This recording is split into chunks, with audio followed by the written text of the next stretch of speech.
Devlin, Untamed. 5, 4, 3, 2, 1. The Platform. iOS, it's only sport. Martin Devlin, Lachlan War. We do a sports show on the Platform 1 till 4, Monday through Friday, and this is a cobbled together bits and pieces. Some of the highlights of today's show for you. Rugby Mex, Justin Marshall. What a brilliant All Blacks performance that was. Well, especially in the first 20 minutes. Should we be worried about it after that? We'll let those guys explain. The Warriors. Well, that was magnificent again. 44-12 over the Sharks. Celebrate. And look at the running Warriors fans. We'll talk some tennis. We'll talk some football, Women's World Cup. We'll discuss all the sporting issues of the day. But first, as always, tablets in hand, I say gather my flock. It's time for a sermon. Go on, you All Blacks. Let's go to the mountaintop. We live in an amazing, amazing world, and it's wasted on the crappiest generation of just spoiled idiots. Well, that was excellent. Say it out loud. Don't be afraid. Don't be shy about it. Don't be embarrassed. We're allowed to say it. We're allowed to acknowledge it. We're allowed to celebrate it. The All Blacks were excellent. We demolished a very good Springbok side. We outplayed them. We outpaced them. We outfought them. We were better in every facet of that test match. So praise be where praise due. Well done, Ian Foster, and well played the All Blacks. That was impressive. That was really impressive. So many things to celebrate. The way we started the game, obviously, with an intensity and a pace that they just couldn't keep up with. The way we finished the game. Let's not downplay the strength of the Springbok side. They picked their very best 15, remember? Not the side that played Aussie last week at Loftus. This team, the bulk of it, came to New Zealand to prepare a week early. 12 players, 10 of whom played Saturday night. The Boks were up for this. They rested their number one team to make sure they were fresh and they were ready. And they were blown away in that first half. They couldn't keep up. Physically, we matched them. For most of the first 40, the possession stats were 80 to 90% in favour of the All Blacks. We had the ball, we kept the ball. We kept taking it to them up front, finding gaps, exploiting the space left behind the advantage line. Set piece, we more than matched them. In defence, we were staunch and mostly solid. Yes, they scored tries. They will always score tries against any opponent because they're a really good team. They're the defending world champions. We managed to absorb that comeback, quell that second half momentum, which was always coming. The bomb squad, that bench momentum, we knew it was coming. And again, yes, areas to work on, sure. That's definitely one of them. Coach Ian Foster called it the ebbs and flows, the momentum shifts in the game. They got it back to 23-15, a two-score game. But immediately, we struck back, we broke, and we scored again. Our ability to exert pressure to force them into errors was obvious, and they made plenty. Uncharacteristic errors, dropped high balls, coughed up possession, quick lineouts, things that they wouldn't normally do. But this is what happens when you're a team under pressure and you're behind on the scoreboard. You've got to try things. Yes, the second half, we lost on the scoreboard just like we did against Argentina, and that is something that we've got to bear in mind because we don't want that pattern. And remember, we go back to England, we go back to Melbourne last year against Australia. Is it a pattern where we drop off in that second half? That's something that we've actually got to work on and make sure that we can keep this pressure up for the full 80 minutes. Individually, our guys were the stars. If you're looking at best performers on the night, then Shannon Frizzell stands right out. Has he nailed down the number 6 jersey? Well, let's hope so. Since Jerome Kano retired, we've tried, 15 or 16 players in that position. It looks as though it's his. Mwanga was all class. Aaron Smith, again on form, still the best passer of a ball in world rugby. Will Jordan, the new old Bowden Barrett, the best broken play runner in the game. Just without question. He's so dangerous. Every time he gets the ball, you're off your feet. We've got plenty to celebrate, people. No, it's not the World Cup. Let that take care of itself. There's a really good chance that we are going to get South Africa in the quarterfinal at the World Cup. And on the evidence of Saturday night, right now, feel confident because this All Black side looks as though we are already good enough. Devlin. What do you want? We want information. Information. You won't get it. The Platform. 0800 is our number, 332283, 0800 the platform, that's 0800 debate, 5050 on the text. The All Black legend Murray Mexted awaits Lachlan news headlines of a sporting bed. Yeah, I'll start off with our champion triathlete Hayden Wild, Olympic bronze medalist from Tokyo. He is the newly crowned Super Sprint World Triathlon Champion after winning the final in Hamburg over the weekend with an early burst on the run. New Zealand's Wild broke away on the first lap of the 1.75 kilometre run course to clock a time of 19 minutes and 26 seconds, mere seconds ahead of Portuguese Vasco Valaca and Britain's Alex Yee. Tour de France overall leader Jonas Vingegaard is calling on fans to behave better at the cycling's crown jewel, really, the biggest of the Grand Tours. Another mass crash, which marred the 15th stage overnight. Vingegaard still holds the yellow jersey just ahead of Tadej Pogačar, but there was another incident. This was coming a day after a big pile-up. The latest accident occurring after 52 kilometres when a spectator on the side of the road inadvertently touched American rider Sepp Kuss and sent him to the ground, causing a chain reaction. To rugby, Ireland captain Johnny Sexton will be able to play at the World Cup after being handed a 3-match suspension for his conduct towards match officials following May's European Champions Cup final. A couple of Black Ferns will front an independent disciplinary committee for foul play following their victory over the USA on the weekend. Halfback Iri Tanahohaya was red-carded in the second minute of New Zealand's Pacific Four Nations win against the USA for a high shot, while prop Tanya, which is, I hope I pronounced this right, Tanya Kanulivali was cited for a dangerous tackle of her own in the aftermath of the match in Ottawa over the weekend. Tennis, Spanish young sensation Carlos Alcaraz has put aside a poor start and surged down the stretch to end Novak Djokovic's 34-match winning streak at Wimbledon. Alcaraz winning his second Grand Slam, his first at the All English Club, winning in 5 sets. He lost the first set 6-1, by the way. The football Ferns could go into their FIFA Women's World Cup opening match on Thursday without one of their most important players. Fullback CJ Bott is under an injury cloud after a hamstring twinge suffered in that matchup with Vietnam last week in Napier. The football Ferns' first match is on Thursday against Norway at Eden Park. Gold for New Zealand sprinter Danielle Aitchison, who ran the race of her life to smash the Oceania record and claim victory in the women's 200 metres T36 at the Para Athletics World Championships in Paris. Good stuff, Danielle.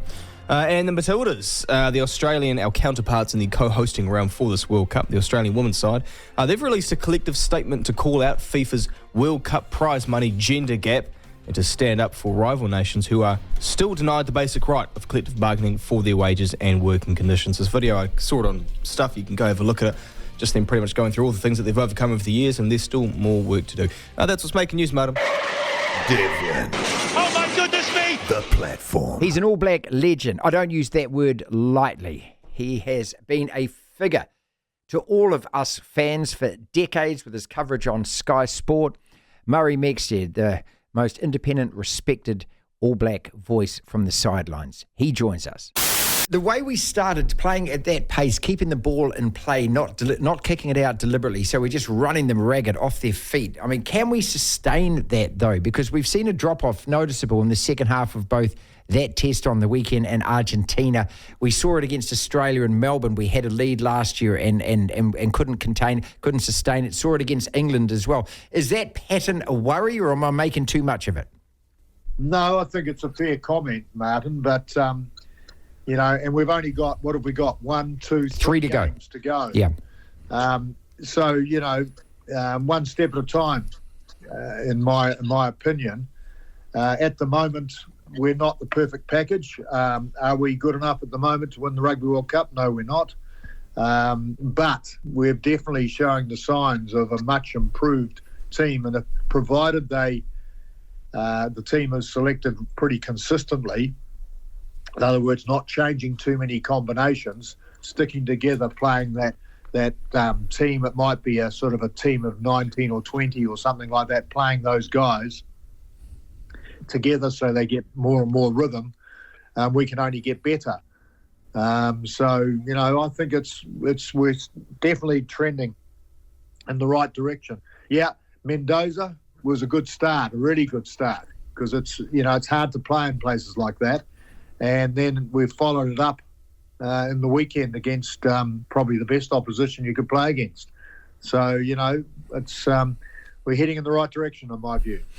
All Black legend Murray Mexted is with us with special emphasis on the loose forward trio. Are you seeing now in Shannon Frizzell, after those 2 matches, what you've always wanted to see? And is that loose forward combination? Don't forget, of course, Papali'i came on for Sam Cane in that second half. Again, you're looking at more than 3 players, Mex. You've got to look at 4 or 5 here because they are interchangeable. Are you seeing what you want to see in your loose forwards? Oh, look, on the weekend, you'd have to say yes to that, particularly Shannon Frizzell. Now, my criticism, it's not criticism really, but my concern was Frizzell was a little bit hot and cold. He was outstanding on occasions, and then he sort of went very quiet for a while there. And sometimes that was happening in a game. And really we need our three loose forwards to be real active for 80 minutes in every game. And we saw that from Frizzell this weekend. So I was delighted to see that. He looked every bit the All Black number 6 that we've been waiting for. He's good in the line-out, and he was powerful with the ball in hand. I mean, he beat players, he created... he could go forward. He was terrific. Yeah, he was a complete package actually in the weekend, and I hope that he can continue like that. And if so, that's sort of sorting out one of our problems. Obviously, we haven't settled yet on that loose forward trio, but it's one of the areas that they're yet to resolve. And Frizzell makes it easier to pick the team, that's for sure. Mix, it's too easy on my side of the microphone and being a fan to get, too far ahead. You look at a couple of games like that and think, bring on the rest of it and things. But as you say, we've got 3 to go. We've got that match against France to open the World Cup. And then we've got a bit of a lull, opponents that we will beat. We are expected to beat, we will beat. Then you get into the knockout phase. So I guess the question, long-winded question is, what do we take from it, and how much of this can we bank ahead of the World Cup? Because ultimately, when it comes to a knockout quarterfinal match, that result on the weekend doesn't count. We all know that. But it's got to count for something. That's what I'm trying to get at. What is it? Yeah, no, I think it's a fair question. You see, because most of these Northern Hemisphere teams will have played, 6 nations, and they should have a bit of rhythm. They should have built a bit of rhythm, exposed a few things, got them right. That's what happens when you play a season. But this is our number 2 game, isn't it? So we're a long way off our best, in my view. And 2 games against Australia, I think will sort out their final positions. They haven't quite sorted out the midfield backs yet. The way Will Jordan played in the weekend, you'd have to say he secured himself a position on one wing, hasn't he? Well, or fullback. We don't know whether... should he be playing where Bowden is? That's the other question. Well, I think Bowden Barrett had the best game I've seen him play for a long time. There you go. I thought he was absolutely outstanding. Do you know, in the old days, when men were men, Marty, there used to be the thought used to be play your most dangerous player at fullback, because there's more opportunity for the fullback than anyone else. Now, I felt in the weekend watching Bowden Barrett play at fullback, I thought, that he was making great decisions and he was having a go. He was opening up the gas tank when it was time to open it up. He just to me looked like the Bowden Barrett of old. And the way he interchanged with Moanga at 10 being, standoff really, I suppose, on occasions. They have to do that today, and especially if you've got a game plan where you're, looking to move the ball consistently, then there needs to be that rotational situation with Moanga. And Moanga played so much better than I've seen him for a while, against the best opposition. You can only rate players against the best opposition. Of course. That's where I had a question mark with him. It was against good opposition, and I thought he had an outstanding game. And his consistency of kicking goals too was tremendous. So, no, I think after the weekend you'd have to play Moanga again at 10 and Barrett again at 15 and Jordan again at 14, because they all played so well in that position. You'd have to play them again like that. To hear the full interview, download the platform at the App Store. Via Platform Plus, you can go back and listen to the whole show and all of the interviews in full. I am the Minister of Common Sense. Next! Which means we need to talk. We need to talk. I know, I said that. We need to talk. It's all about the All Blacks. Next! How good were we, Locke? Come on. Very good. Very, very good.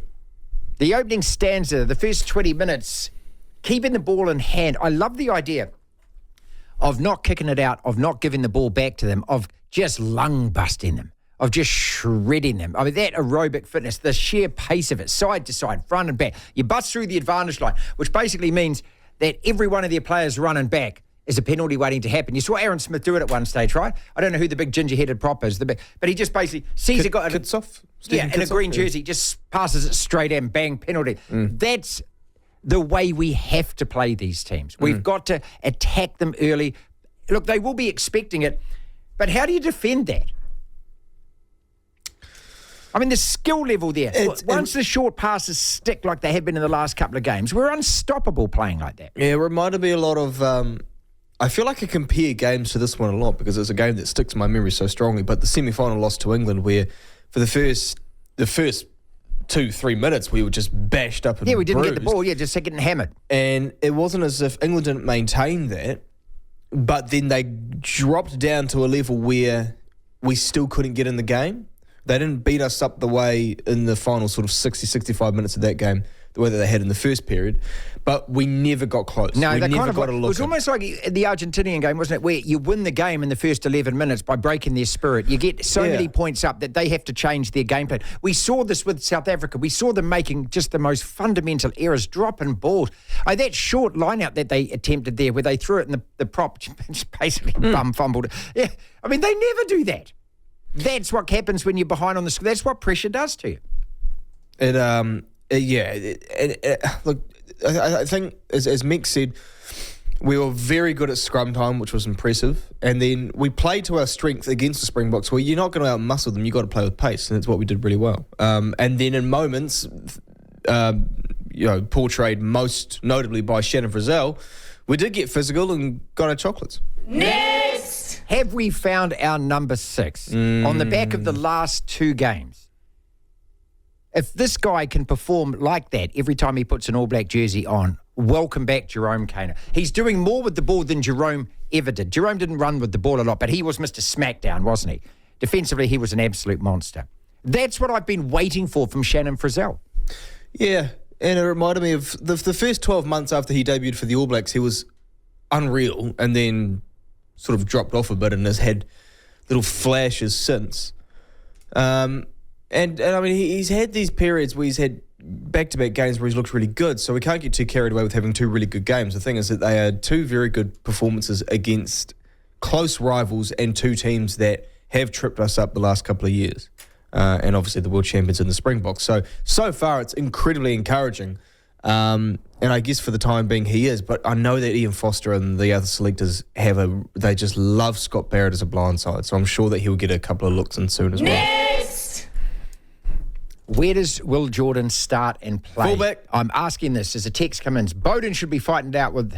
I'm not saying that. I'm not saying... His name is Damo. Can we please stop using D-Mac? He's not a rap artist. To be fair, I think we're the only ones who call him Damo. I'm calling him Damo from now on. Jordan is the best 15 on the planet. He has to be that when Lester Whanganuku is back. Do you agree? He is the best broken play runner, no doubt, in world rugby.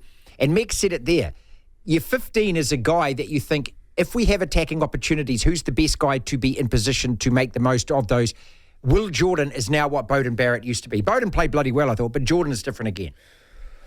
Yeah, I've said it for a long time. I've thought this for about a year and a half now, that he is the best player in New Zealand rugby, Will Jordan.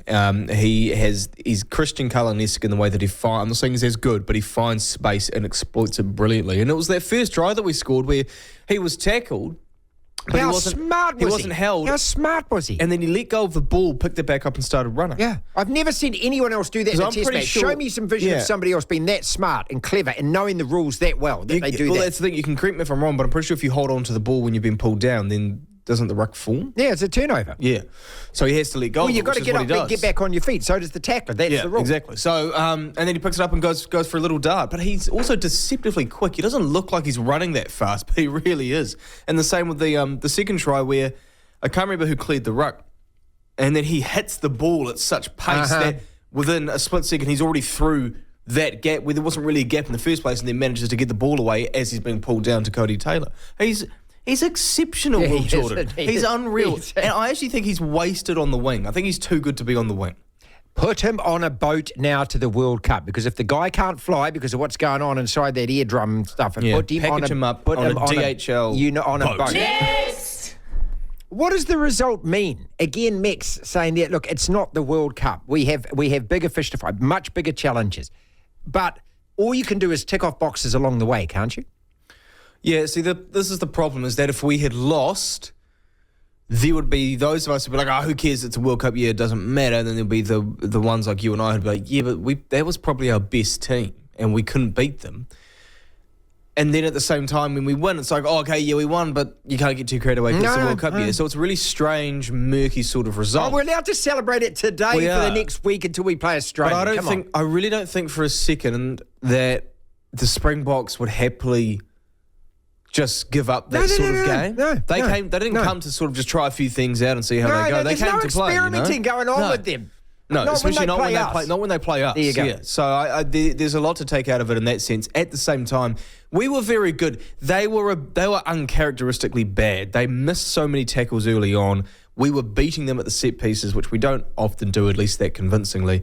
They just looked a little bit slow, and I just thought that I don't think this is nowhere near the finished product in terms of the Springboks. Nowhere near. The Wars were excellent. What can you say about the Warriors? Brendan Bradford, codesports.au out of Australia. The Wars.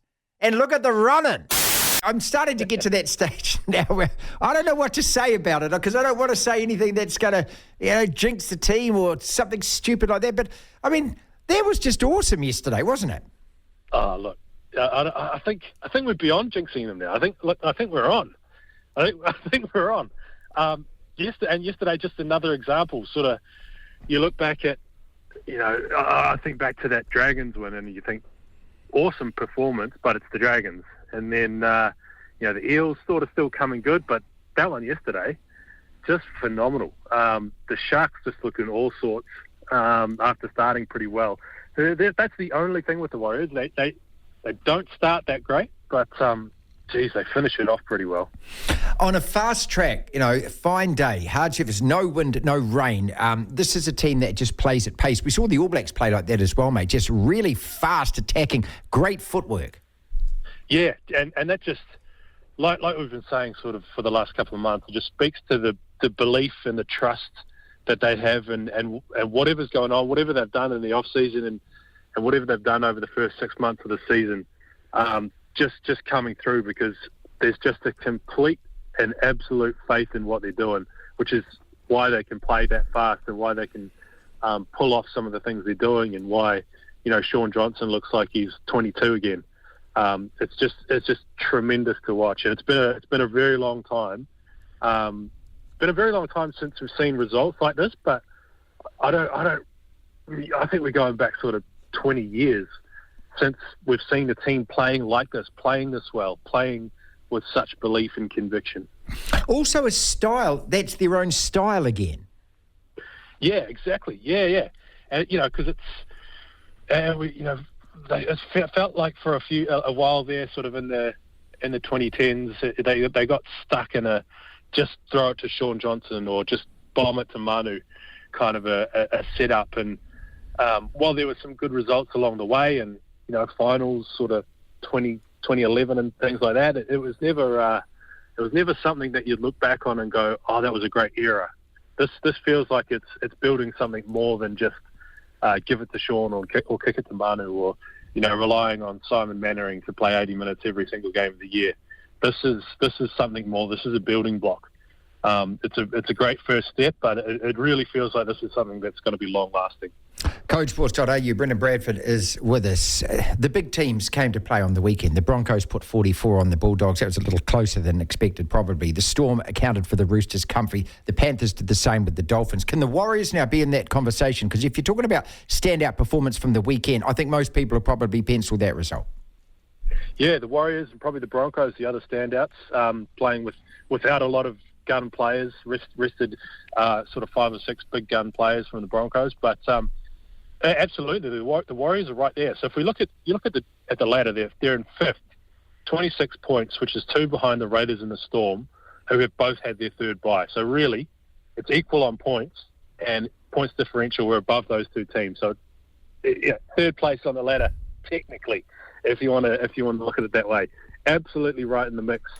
Not that's I'm saying that it's still a very stacked table. Anyone really down to 14th, the Roosters down in 14th on 20 points, could probably still make the finals. 8th place now is the Rabbitohs on 24. So it is a very stacked, very bunched table. But certainly the Warriors, not only one of the most surprising teams of the year, but one of the best teams.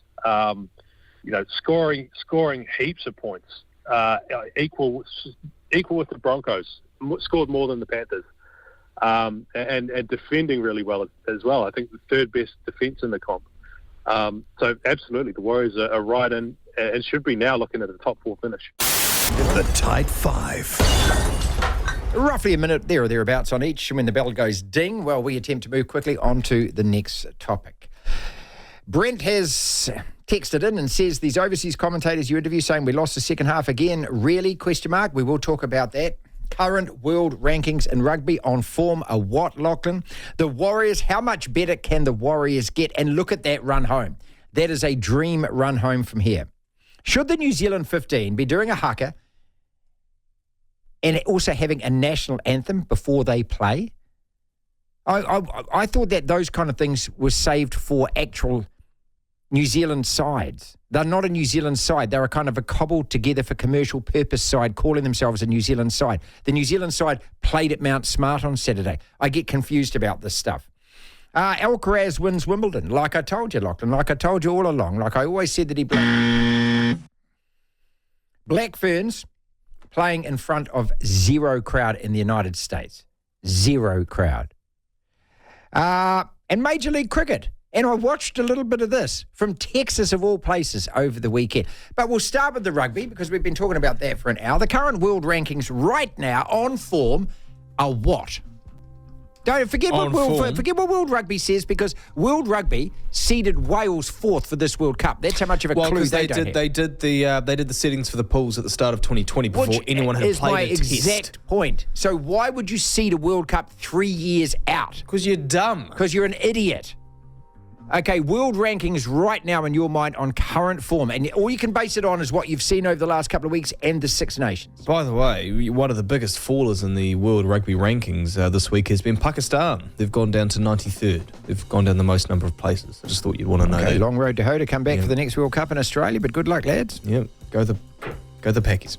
Anyway, I would say in a rough order, Ireland, France, South Africa, New Zealand. I still would put the Springboks ahead of us because I don't think that was a true representation of how good the Springboks are. Okay, well, Brent says, Martin, these overseas commentators saying we lost the second half on paper, yes, but the Boks were always going to come back because they're the world champs. By the way, they're the world champs. Guess who's 5th on the world rugby rankings right now? According to World Rugby? According to World Rugby. Guess who's 5th? I would say we are. No, we're 4th. Oh, no, we're 3rd, actually, sorry. So it goes Ireland, France, New Zealand, South Africa. Well, it's either going to be England or Australia. There's no Scotland. Yeah. Scotland are 5th.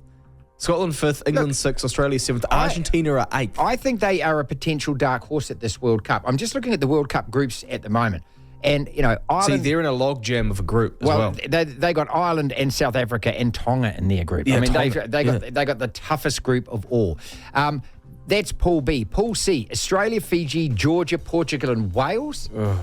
Come on, Fiji. Get yourselves out of that group. Fiji has to. You've got a Wales are a basket case right now. I'm actually picking Fiji or Georgia as the second team to qualify through I would as well. And then Pool D, Argentina, Chile, England, Japan and Samoa. I'm not sure about the Samoan team. I don't know. But that Japanese side I saw playing, or what I did see of them against the New Zealand 15. Yeah. Jamie Joseph, they're not a good look, mate. That team got dicked by 40 points. Anyway, you're looking at that side of the draw just thinking, no, they only won by about 20. Oh, 44-20 or something, but they had 44 points put on them. It was. You say that a lot. You say you got dicked by 40, but you only. Well, okay, that's because I don't count when you get 44 points put on you and you score 20. I look at when you scored your 20. See, I agree with that. I absolutely agree with that because the Broncos beat the Dogs 46-24 or 44-26 on Saturday, and I was like, well, the 40 points is great, but why the heck are we giving up 4 or 5 tries? Yeah, but at the same time, though, you're giving up garbage tries. I mean, those were actually... The Dogs played pretty well at the start of the game. The first half, they did play well, yeah. But Japan was scoring garbage time tries at the end of that. Anyway, I want to talk about that because that's obviously next. The New Zealand 15. I just looked on the All Blacks website, which is New Zealand Rugby's website, and nobody's even updated the score yet, Lachlan, from that game on Saturday between the New Zealand 15 and Japan. That's how much they give us stuff at New Zealand Rugby headquarters. No one's updated the score, really? No one's updated the score. I posted the photo on Twitter. I put it on Twitter. No one's updated the score. I switched in because I'm a nerd and I have to cover this kind of stuff for work. I'm embarrassed by that team is what I am. I'm embarrassed at the fact that they wear a silver fern, that they do a haka and have the national anthem before the game. Save that stuff for actual New Zealand representative teams. Whoa. And they aren't. They were a cobbled together commercial exercise because of Silver Lake. Look, I'm not bemoaning the players and the fact they get selected. Go and play hard. But get the whole thing that you're representing our country. I thought it was an all-trad thing. Well, whatever it is, mate. Yeah, because All-Trade talked about on the agreement that we're going to send All Blacks teams, New Zealand teams over to their part of the... It's a marketing gimmick, is what it is. No, yeah. And seeing a New Zealand 15 side do a haka before a game, sorry, you're not the All Blacks. Yeah, I didn't like that. You're not the Kiwis. You're not the Black Ferns. I don't mind the national anthem because it is a New Zealand team, to be fair. It's a team representing New Zealand with a silver fern on its jumper. Like that, I don't mind that. But the haka, that should Save it for the All Blacks. Should only be the All Blacks. It's just, this is what I mean. It's a marketing gimmick. And that's the whole point of this. Oh, that team's going to do the war dance. Oh, yes, they'll do the war dance. We'll put that in. Okay, there's another 100,000 added. You know what I mean? It's just rubbish is what it is. No, I agree. I tell you what's even more rubbish than that. Watching the Black Ferns play in front of no one. These women deserve a crap load better than this. I got a Big Moan Monday coming about this. Here was the ground announcer, though, who was trying to get people to be silent and somber and still for the national anthem. You ever listen to this? And there's a reason why this guy stumbles over the word. Have a listen. If you're able, we ask that you please stand and remove your hats for the playing of the national anthems of Australia and the U.S. That's correction, New Zealand. That won't be popular. New Zealand and the United States. Okay, poor old Guy Smiley, the announcer in the background there. Do you know what's happened there? And I'll play you it again because this is exactly what's happened. If you're able, we ask that you please stand and remove your hats for the playing of the national anthems of Australia. Do you know what he did? And he saw an A word that he'd never sseen before. Somebody's written Aotearoa instead of New Zealand on his running sheet, and he's looked at it and gone, Australia, it must be Australia, must be a spell, must be a misprint or something. That's the only explanation for that. That's exactly it, I reckon, because you can hear him go, He goes and he's looking at it thinking, I don't know how to say that word. Yeah. And if it had said... What moron has put that instead of New Zealand? And if it had said Aotearoa New Zealand, then he would have seen New Zealand next to him and gone... And he would have gone New Zealand. New Zealand. That's right. But yeah. At some stage in this pathetic country of ours, do we have to get over ourselves? The rest of the world isn't up to speed with what we want them to be up to speed with. It's all well and fine. Whatever floats your boat, by all means, go ahead. If you want to call out Aotearoa, I don't absolutely. care. Good on you. Yeah, do fine. Do what you like. But you've got to have some perspective on the rest of the world, okay? Get out of the four walls that, entrap New Zealand and New Zealanders and sitting here thinking you're changing the world by calling us a different name. Do it here, absolutely. But you got to understand when you're in another country, particularly another Western country around the world that knows us as New Zealand, when they see another word there that they don't know how to pronounce, they're just going to be bemused, confused, they won't know what to do. Exactly. Hey, look, you're just confusing people. I've been very fortunate to catch planes, going to America last year of late and going to Australia and going to Fiji. When you catch a plane out of New Zealand, the first thing you realise is that no one else in the world gives a stuff about it. They don't care. And so here we get so hit up about this stuff. You've got to call it this. Well, over there, they don't know. Yeah. They're not up to speed unless they don't care. I mean, I was embarrassed by that. I was more embarrassed when I saw no one in the stadium. And our women deserve better than this. They've already proven they can get an audience, and a damn good audience. A full house for the World Cup final, right? Over 1 million New Zealanders watching. That's a hell of an audience. And what, the organisers of this tournament decided in your wisdom to play it in Ottawa, Canada, where no one cares, nobody's even heard of rugby, nobody knows anything about it? I just think this is insulting. And it's belittling to the women who are world champions. They deserve a crap load better, New Zealand rugby. Get your act together. Alcaraz wins Wimbledon. As I told you, Lachlan, as I said Stop it. I said... No. Stop it.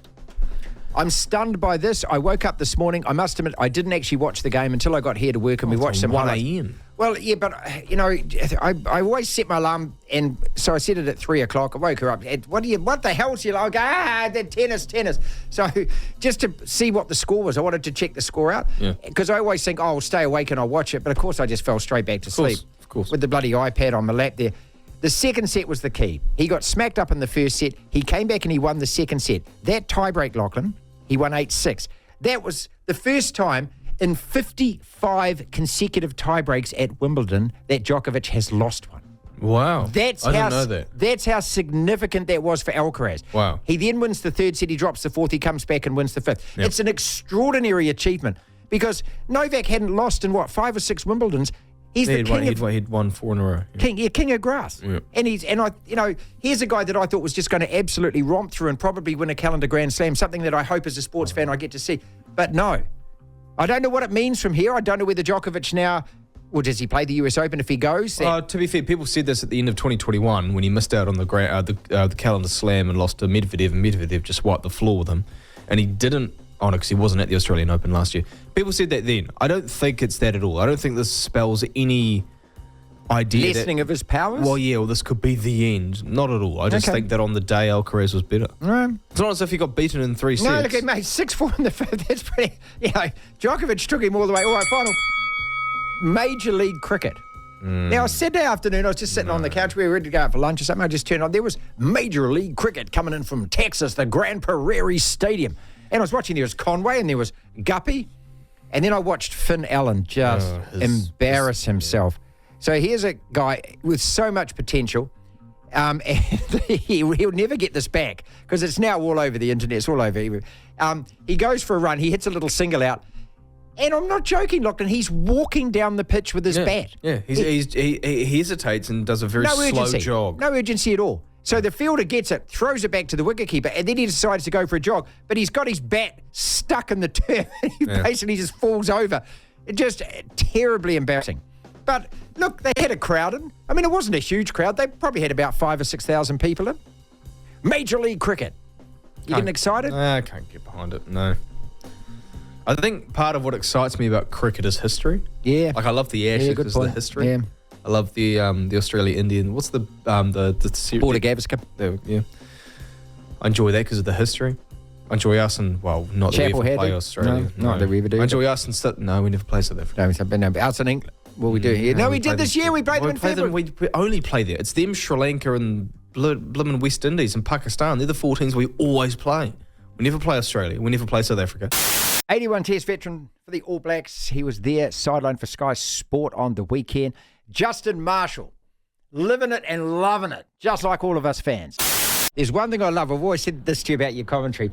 When Will Jordan made that break, and how smart and clever was he when he got tackled to just let the ball hit the ground, get himself up, grab it again, and then Aaron, I don't know whether you can remember, you went, wow, you wowed at the All Blacks, mate. That's what we were all doing in the pub, same thing.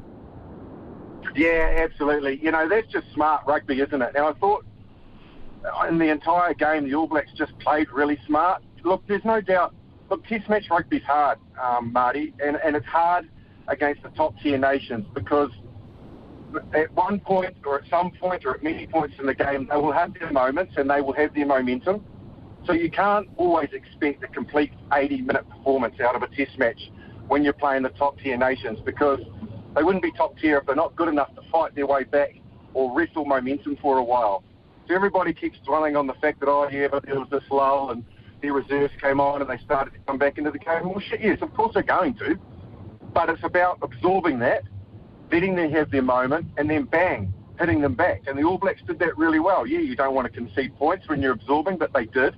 But they stay composed, and then they worked themselves down to the right parts of the field, and ultimately they delivered a couple of knockout blows. Really good, intelligent, 80-minute performance. I really like the way that they controlled that game for the vast majority of the 80 minutes. Okay, see, that's really important you said that, because there was a question I had written down there, and I asked Mex about this as well. Ian Foster calls it the ebbs and flows, the momentum shifts in a game. We're never going to dominate like we did in the first 17, 18, 20 minutes, are we? I mean, we did it against Argentina as well. But I feel like you make a start like that, you knock the stuffing out of them. When you're there actually watching it, did you feel like that? You said they were on their heels, they were gassed. I just think psychologically it's such a gut punch as well, isn't it? Yeah, it is. Look, they've got a really talented group and squad, you know, and they had some real fire off the bench. But when I look at the damage that the All Blacks did to them in that first quarter, I thought that there was going to take a monumental effort for them to get themselves ahead again. I felt that they would have their moments and they might, start to put some pressure on the All Blacks to do some different things, maybe take some shots at goal when they're kicking for touch, just to secure the game. But the initial foundation work that they did, it was actually catastrophic for South Africa, because it fatigued them, it left them wondering, and a real focal point and really mental message that I noticed in that game was about 7 or 8 minutes out from half time, where they had a bit of a roll on. They got down just outside the 22. They were behind at that stage, I think 17-3, and they took the points. And that to me showed that they were lost for ideas. They didn't trust their line-out drive, which is a miracle in itself. They didn't want to go for touch. They didn't want to set a scrum. The only way that they felt they could get some points was kick three. They kicked three, went back off the kick-off. They conceded a penalty, and the All Blacks grabbed them straight back. So mentally, by that stage, just before half-time, they are in a world of hurt already. How much better can we get, and how do we get better? Well, you do very well to replicate or get better. No, you can replicate it, but get better than that first 15 minutes in particular. Look, I think in terms of kicking, I've never seen us kick so intelligently, so accurately in a game, so there's not many improvements there. Defensively, the All Blacks are pretty sound all day. They conceded a line-out more try, but sometimes that's just, the opposition being good. Look, certainly there are still areas for improvement.